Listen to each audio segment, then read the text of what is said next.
Hello, everyone. One of the pieces today talking about Ukraine is from Associated Press regarding the drone production deal. So, what is this about? This is about the escalation in the Middle East in US and Israeli strikes against Iran and countries scrambling to adapt to this new way of waging war, where drones play a very critical role. The deal in question was proposed by Ukraine actually last year, and that was to have an agreement regarding a large, wide-scale drone production. It would cover major types of drones, air defenses that operate as a system that can protect against drone swarms. And we talked about the drone swarms.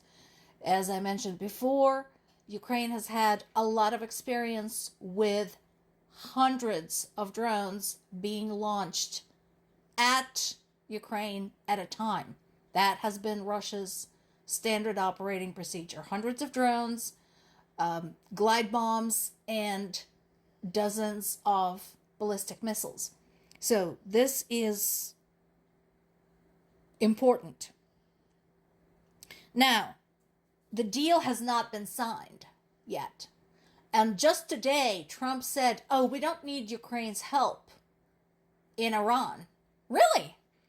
You don't? Well, then how about Ukraine withdraw all of its advisors from the conflict zone and pull the drone interceptors? If you don't need it, why would we give you something you don't need and don't want? At the same time as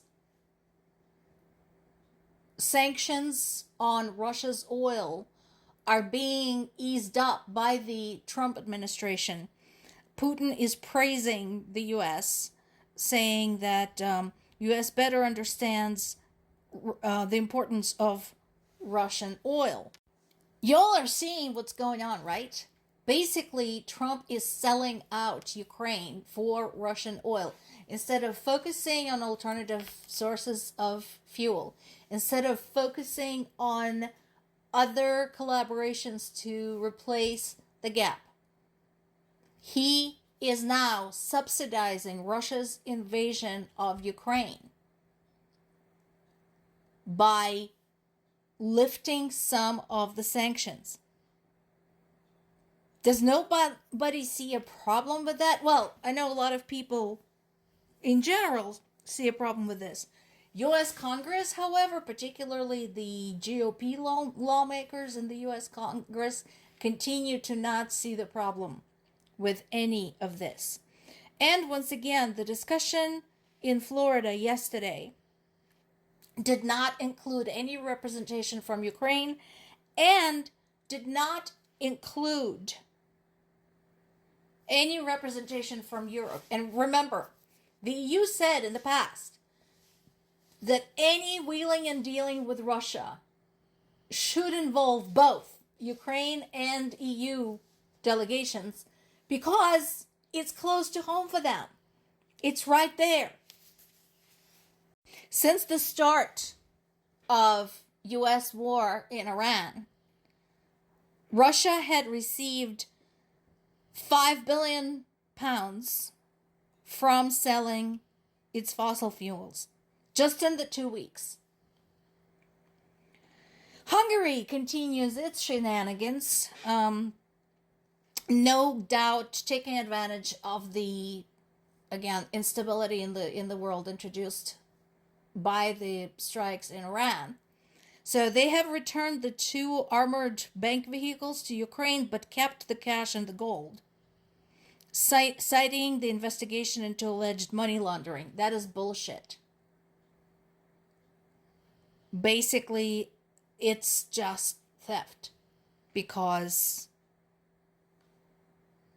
Hungary supports Russia. It's as simple as that. I think basically Ukraine should appeal to the European government and point out that Hungary at this point is involved in a racketeering scheme against Ukraine. Now, here's another thing. EU really needs to grow some balls, especially again since they are equipped to better weather any oil crisis, and especially considering that also most of Europe, with the exception of Slovakia and Hungary, are not buying Russian oil and haven't been for some time. So they are proposing a mission to inspect the pipeline, the oil pipeline, that this is all about. And my question is why? What's the point?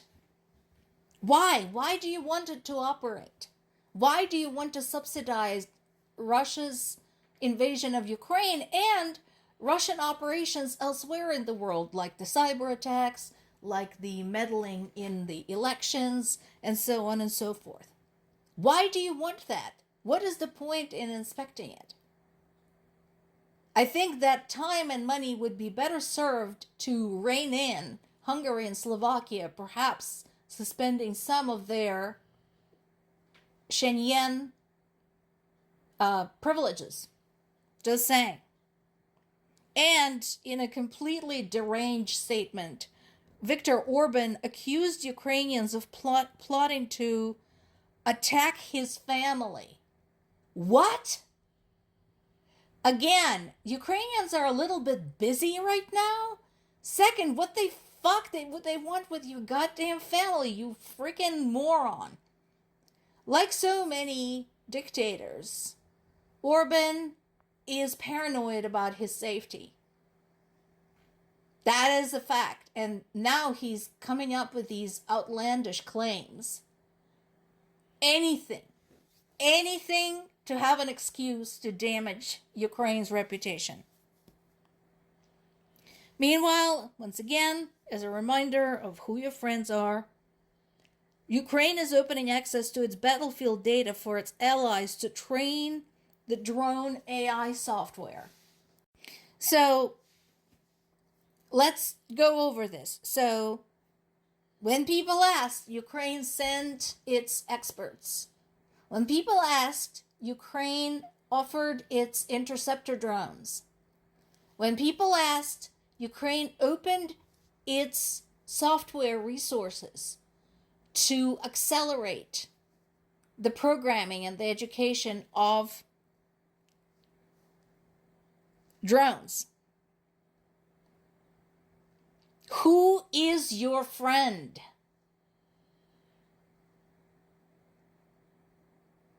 Again, judge by the actions.